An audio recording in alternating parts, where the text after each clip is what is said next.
Bonsoir à tous, vous écoutez La Voix des Ombres. À présent que nous avons suivi Jacquemin jusque dans sa cave, laissons-le nous expliquer en quoi la mort de sa femme le bouleverse à ce point. Alors installez-vous confortablement, laissez la lampe vaciller et suivez-moi dans ces récits où l'imaginaire flirte avec l'invisible.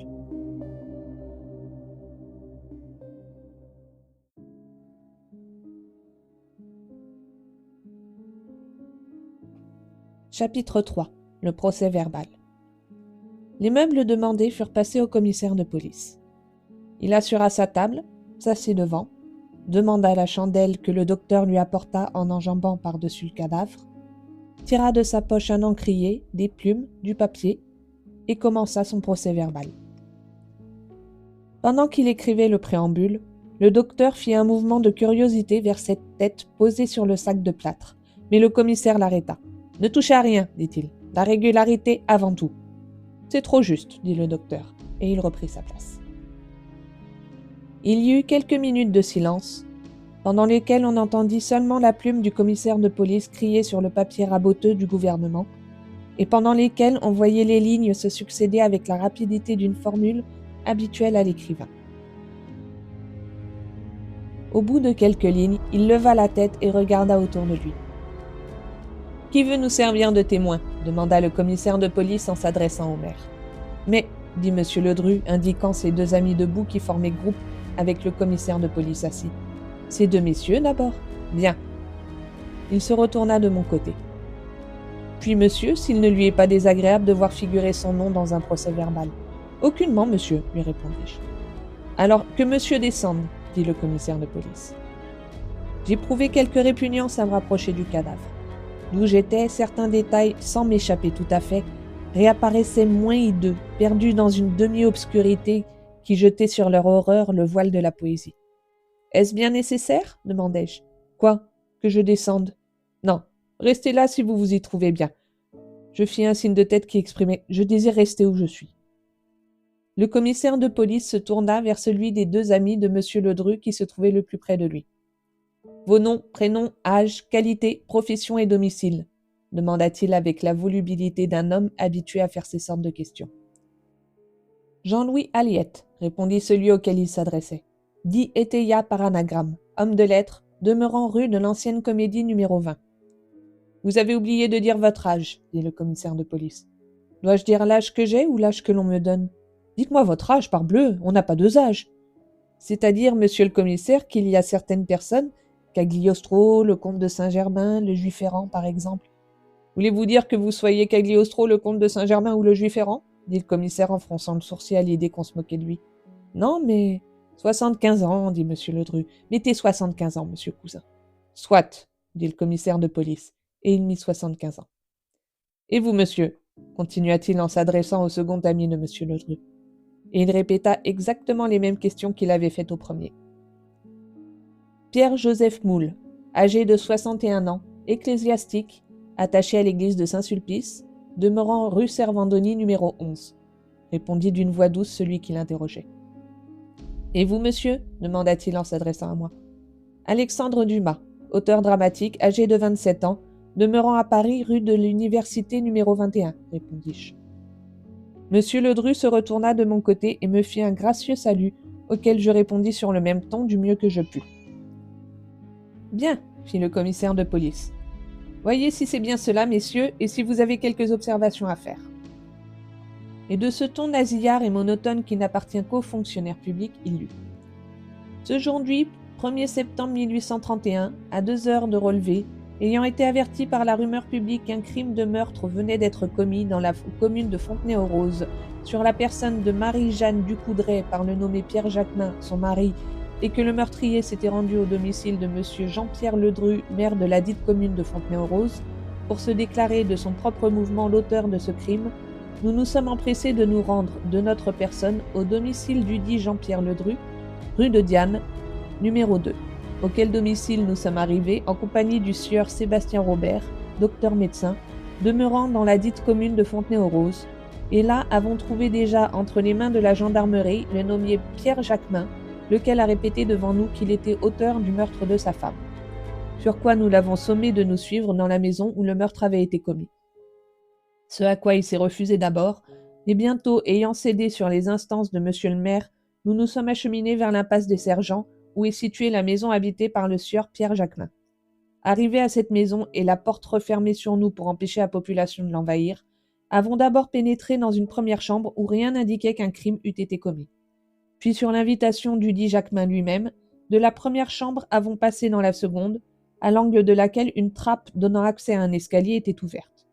Cet escalier nous ayant été indiqué comme conduisant à une cave où nous devions trouver le corps de la victime, nous nous mîmes à descendre le dit escalier, sur les premières marches duquel le docteur a trouvé une épée à poignée faite en croix, à large lame et tranchante, que le dit Jacquemin nous a avoué avoir été prise par lui lors de la Révolution de Juillet au musée d'artillerie, et lui avoir servi à la perpétration du crime. Et sur le sol de la cave avons trouvé le corps de la femme Jacquemin, renversé sur le dos et nageant dans une mare de sang, ayant la tête séparée du tronc, laquelle tête avait été placée droite sur un sac de plâtre adossé à la muraille, et le dit Jacquemin ayant reconnu que le cadavre et cette tête étaient bien ceux de sa femme, en présence de monsieur Jean-Pierre Ledru, maire de la commune de Fontenay-aux-Roses, de monsieur Sébastien Robert, docteur médecin demeurant au dit Fontenay-aux-Roses, de monsieur Jean-Louis Aliette, dit Éteillat, homme de lettres âgé de 75 ans, demeurant à Paris, rue de l'Ancienne Comédie numéro 20, de monsieur Pierre-Joseph Moule, âgé de 61 ans, ecclésiastique, attaché à Saint-Sulpice, demeurant à Paris, rue Servandoni numéro 11, et de monsieur Alexandre Dumas, auteur dramatique, âgé de 27 ans, demeurant à Paris, rue de l'Université numéro 21, avons procédé ainsi qu'il suit à l'interrogatoire de l'accusé.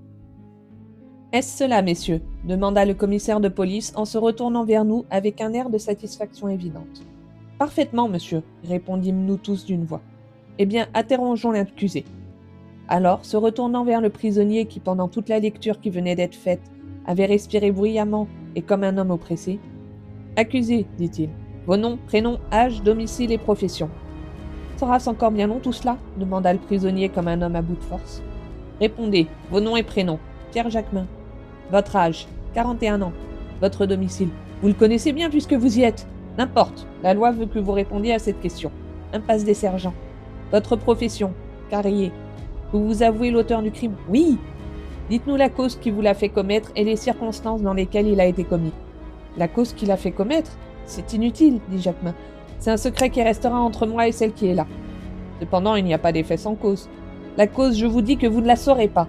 Quant aux circonstances, comme vous dites, vous voulez les connaître? Oui. Eh bien, je vais vous les dire. Quand on travaille sous terre comme nous travaillons, comme cela, dans l'obscurité, et puis qu'on croit avoir un motif de chagrin, on se mange l'âme, voyez-vous, et alors il vous vient de mauvaises idées. Oh oh, interrompit le commissaire de police. Vous avouez donc la préméditation? Eh, puisque je vous dis que j'avoue tout, est-ce que ce n'est pas encore assez? Si fait, dites. Eh bien, cette mauvaise idée qui m'était venue, c'était de tuer Jeanne. Ça me troubla l'esprit plus d'un mois, le cœur empêchait la tête. Enfin, un mot qu'un camarade me dit me décida. Quel mot? Oh, ça, c'est dans les choses qui vous regardent pas.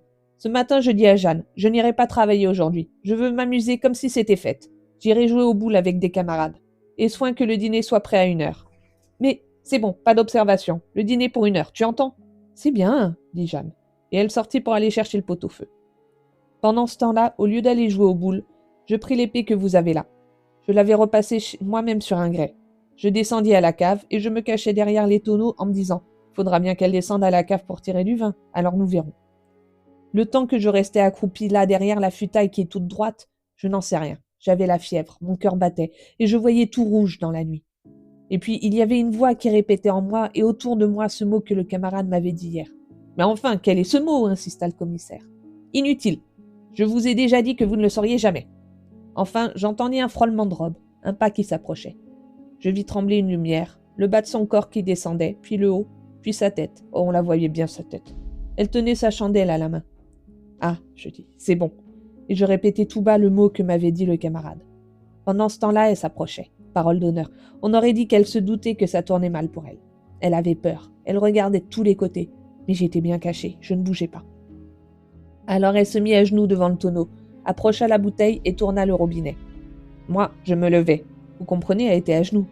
Le bruit du vin qui tombait dans la bouteille l'empêchait d'entendre le bruit que je pouvais faire. D'ailleurs, je n'en faisais pas. Elle était à genoux comme une coupable, comme une condamnée. Je levai l'épée et... « Oh !» Je ne sais pas même si elle poussa un cri, la tête roula. Dans ce moment-là, je ne voulais pas mourir. Je voulais me sauver. Je comptais faire un trou dans la cave et l'enterrer.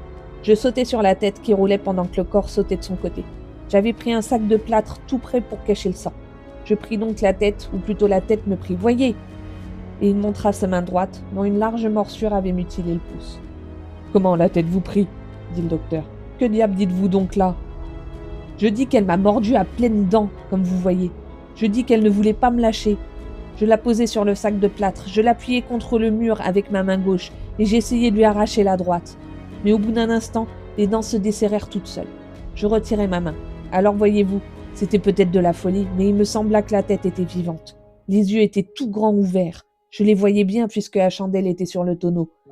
Et puis les lèvres remuaient. Et en remuant, les lèvres ont dit « Misérable, j'étais innocente !» Je ne sais pas l'effet que cette déposition faisait sur les autres, mais quant à moi, je sais que l'eau me coulait sur le front. « Ah, c'est trop fort !» s'écria le docteur. « Les yeux t'ont regardé, les lèvres ont parlé. » Écoutez, monsieur le docteur, comme vous êtes médecin, vous ne croyez à rien, c'est naturel. Mais moi, je vous dis que la tête que vous voyez là, entendez-vous ?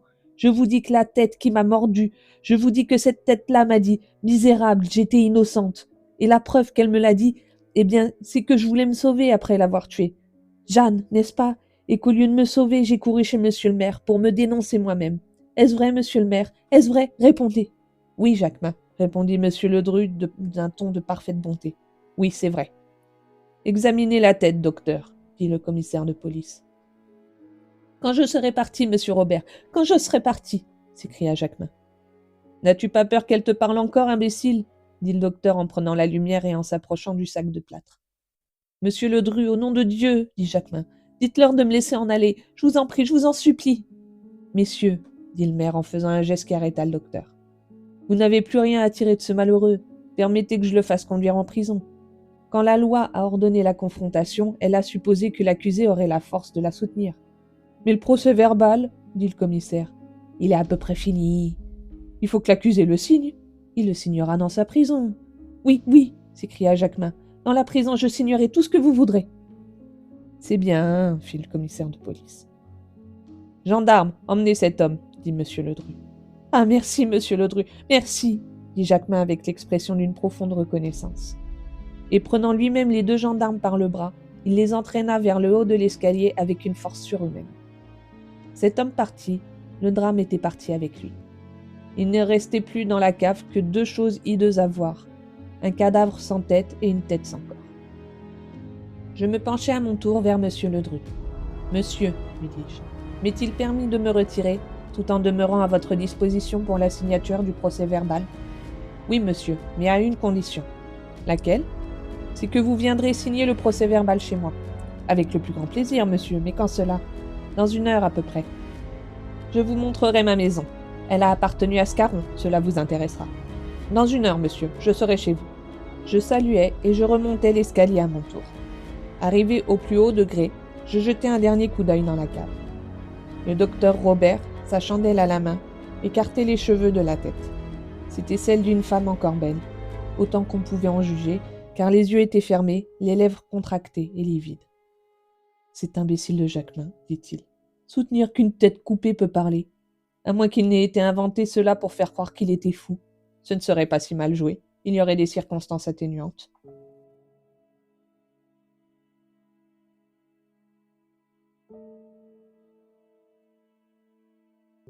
Et l'histoire s'arrête là pour aujourd'hui. Les esprits se taisent pour ce soir. Mais qui sait ce que la nuit nous réserve ?